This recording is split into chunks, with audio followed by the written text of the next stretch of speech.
চুরি ডাকাতি করে নিয়েছি, দলের ছুটি মোটামুটি তো আমরা সময় শেষ করছি। আমাদের এক কোটার মামলা, আমরা যে গ্রেপ্তার হয়েছি, যদি শেখ হাসিনা যাইতো আমরা তো বাইরে পারবো না। আমাদের এখানে 3টে ছেলেরা মারি চোখ টোক বাইর করিয়ে এলাইছি।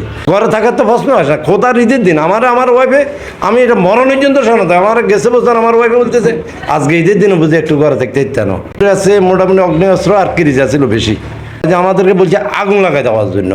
তো না, এই মামুনের যে অত্যাচার আমরা শিকার হয়েছি, যদি 1% করি আওয়ামী লীগের 7 নম্বরে থাকবে না। 17 সালে প্রথম আমি গ্রেপ্তার হই, যা আমার বাবার লাশের সামনে থেকে আমার গ্রেপ্তার করে। তারপর যথেষ্ট নিজের একটা ব্যবসা আছে, ঠিকমতো 17 বছর ব্যবসাটার কাছে আসতে পারিনি। ফ্যামিলি নিয়ে খুব দুঃখে সুখে ছিলাম। আলহামদুলিল্লাহ আওয়ামী লীগ 28 অক্টোবর ঢাকাতে গেছি, ওখান থেকে আসছি। 29 অক্টোবর একটা মামলা হয়েছে দাউনমিয়াতে, তাও 7 নম্বরের নাসির আর আমাদের 4-5 দুজন আসামি করছি। তারপরে একটা মামলা হয়েছে, ওইটার ভিতরে আসামি করছে মোট আমার কাছে বর্তমানে 5টা মামলা। কোটার মামলা লাশ আমি এর 17 দিন জেল খাইছি। যেদিন শেখ হাসিনা গেছে 6 তারিখ আমি রাতে 9টায় বাইরে হয়েছি। দিদি আমি দোকানে বহুত কষ্টে একদিন রাত্রে আসি কাজ করার জন্য, তখন একজন পুলিশ অফিসার 4-5 জন লোক আসে আমারে হঠাৎ গ্রেপ্তার করি। আমি কঠোরভাবে, সে আমার মনে কোনো বেশ্যের ছেলেরে বা কোনো বেশি এইভাবে ব্যবহার করে না, প্রতিটা কথাই আমার মারে গালালি করছে। লাস্ট আমি একজন অফিসারে বললাম, স্যার এইভাবে জায়গা গালালিগুলো করতেছে, এগুলো তো স্যার খারাপ। এই কয় যে আমার শেষানির জন্য বারবার বলতেছে বাজারে এর শেষাও। কিন্তু আমি লাস্ট পর্যন্ত একটা অফিসার খুব ভালো ছিল, ওনারে ধরি বললাম, স্যার আমার মিথ্যা কথা বলছি, আমার একটা মেয়ের বিয়ে, আমার স্যার যদি এখন নেন আমার ফ্যামিলিটা এমনি বরবাদ, আরও বরবাদ হয়ে যাব।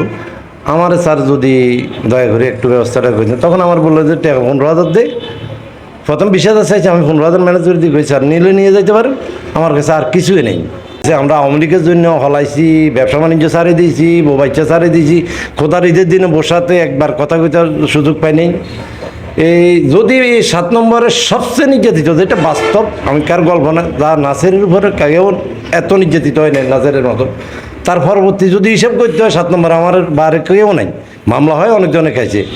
এখন আমরা বিএনপি করছি, মামুন উপজেলা ইলেকশনের আগে দিয়ে আমার বাড়িটা, আমার একটা ভিডিও আছে এখানে, আমি আপনাদের দেখাতে পারো।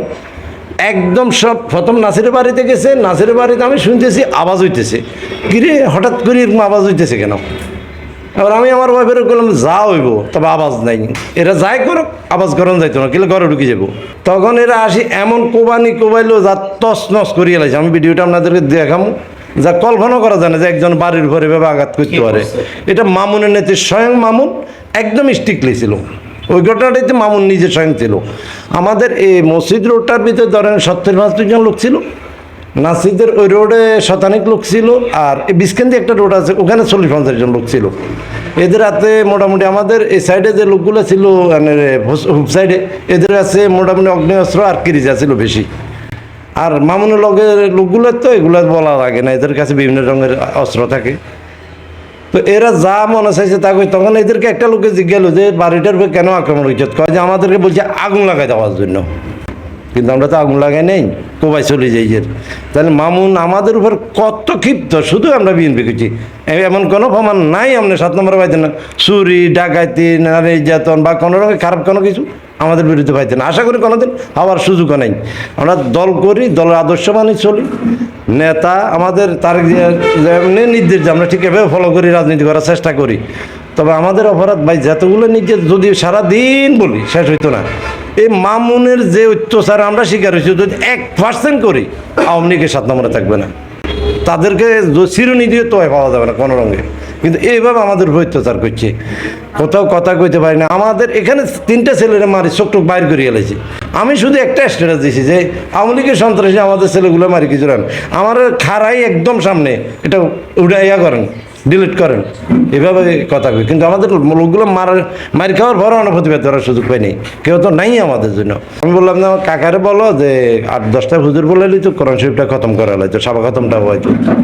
আমি যাইতে আসছি, আসার পরে বাড়িতে গেলাম, হুজুররা মসজিদে কোরআন শরীফ হইতে, আমার বাড়ির পাশে মসজিদটা। এখন আমি যাকে ওখানে দেখি বাজারে আসছি, আমার পার্শ্ববর্তী এক লোকের কাছে, যা এটা বলা ঠিক না, শর্মের ব্যাপার, আসলে আমরা এমন অসহায় ছিলাম, আমাদের কাছে 10 টাকা হলে অনেক সময় বাজারে আসা সম্ভব হয় নাই। তো আমি ওনার বললাম যে ভাইয়া যে বাবা মারা যায় দাফন টাফন তো করতে হবে, কার কাছে যাবো তখন রাত্রে, আমার কিছু টাকা দেন। তো আমার টাকা 4,000 দিয়েছে।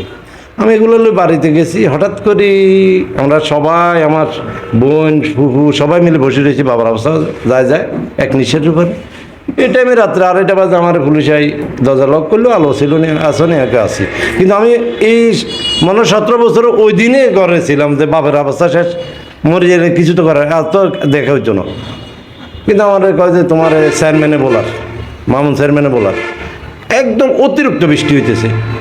আমি কই চলেন, আমার কয় তুমি গেঞ্জি লো, আমি কই না গেঞ্জি কিনলে, এবার গেঞ্জি লইলে আমার কয় ছাত্রী লো, আমি কই না ছাত্রী লিখছো না, এবার কোনো ছাত্রী লো, আমি কই না ছাত্রী লিখছো না, যাকে আমার নিয়ে আইছি।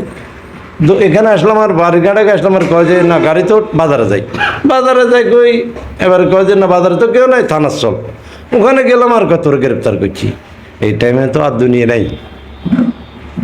বাবা জানাজা পাবেন, বাবা খারাপ পাইছি বাবার মৃত্যুর সময় আজকে ছিলাম আমি, কিন্তু আমি 6 দিন আমার বাদিয়ে ফায়ার করছি। চুরিটাকে ছুটি মোটামুটি তো আমরা সময় শেষ করছি। আমাদের এই কোটার মামলা আমরা যে গ্রেপ্তার হয়েছি, যদি শেখ হাসিনা না যাইতো আমরা তো বাইরে হওয়ার কোনো।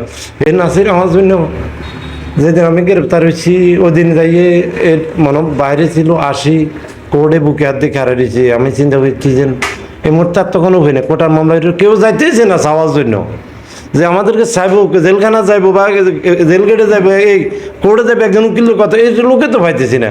এই নাচেই দেখতেছি বুকে যখন এভাবে হাত দিয়ে খাড়া দিয়েছি, আমি কইছি যাক একটা লোক আছে আপাতত জামিনটা বা খুলে লোক কথা মেজো বাইরে লোক কারা রয়েছে, মোটামুটি যাক জামিন যা প্রসেস করার করছি। যেটুকু আলহামদুলিল্লাহ যেভাবে সরকার গেছে, আল্লাহর গজব হয়েছে, আমরা বাড়িয়েছি। এই বিএনপির জন্য লাইফ বলতে পুরো ফ্যামিলি অনেকজন এ হয়েছে খরচও করে না দলের জন্য, 2টা কয়েল দিত। আরে ভাই আমরা কোথাও বসছি কারো ঘরের টিনের তলে, যেখান থেকে একটু বসলে বৃষ্টি, অনেক সময় শীতে বৃষ্টি হয়, যে এটা নিয়ে অনেকজন বিএনপি ফ্যামিলি মনে কষ্ট আছে, যে কয়েল জ্বালায় দাগ হয়ে যায়, ইয়ে নয় বই থাকে, এভাবে ছিলাম। ঘর তো আমি এবার যে কোটার মামলায় রয়েছি, আমি 5 মিনিট ঘরে ঢুকছি, গরম লাগে উঠছে, নেট বন্ধ করলাম যে একটু ঠান্ডা হই, মোবাইলটা একটু চার্জ, এই 5 মিনিটই তো আমার ধরি গ্রেপ্তার করে এলেছে। আর ঘরে থাকার তো প্রশ্ন আসে না। খোদার ঈদের দিন আমার ওয়াইফে, আমি এটা মরণের জন্য শোনাতে, আমার গেছে বছর আমার ওয়াইফে বলতেছে আজকে ঈদের দিনও বুঝে একটু ঘরে থাকতে ইচ্ছা না।